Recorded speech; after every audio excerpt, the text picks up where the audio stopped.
This story is called The Whispers. This is a story I do not often tell. I promise, sincerely, that this has scarred me for life. And although I have looked into psychological explanations for what occurred and natural explanations for what occurred, they remain unsatisfactory. When I was a child, I was scared of the dark. I swore to my mother I heard voices in it. They were not evil, but they were not familiar, and so they scared me. It was not uncommon in the middle of the night for me to wake up and hear whispers, as I would often call them when asking my mom. She figured that they were just bumps in the night, and typical kids' nightmare material. I tried often to explain to her that it was more than that they sounded different from one another, the way that people's voices do. On some nights, I'd get so scared from these whispers that I would sleep in my mom's bed with her. It was an added bonus that the bathroom was directly outside of her bedroom door for my late night visits. I should add at this point that when I'm walking out of the hall to go to the bathroom, you look directly down the stairs that would lead you into the living room on the first floor, as my mom's bedroom was on the second floor. On one such night, around Christmas, I awoke and felt the need to relieve myself.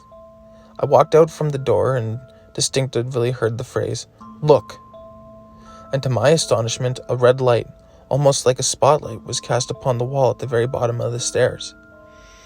This light had no source, it was by itself, and I was transfixed by it. Being a little kid, and it only being a few days from Christmas, I knew what that light was.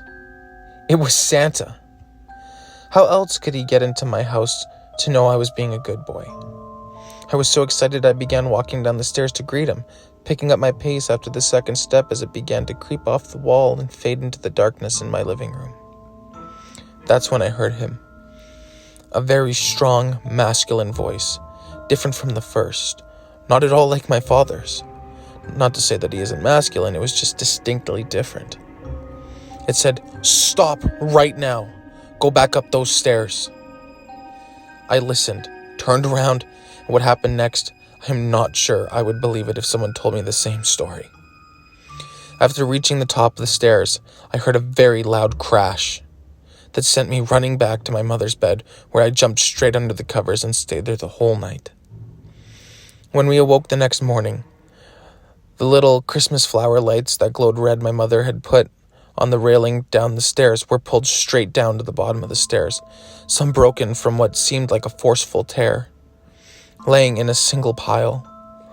The dry sink in my living room had fallen from the wall. My mother could not explain it. My father was worried we had been the victims of a home invasion. My sister was crying. There was nothing missing. Nobody had broken in.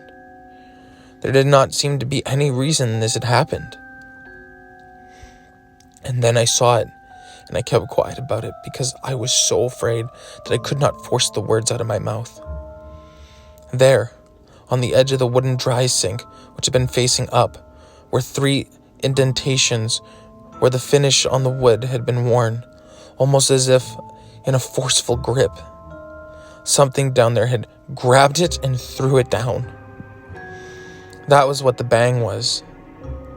I was mortified. After that day, I never heard a single voice again. I do not like to imagine what was waiting downstairs for me that night, if it was anything at all.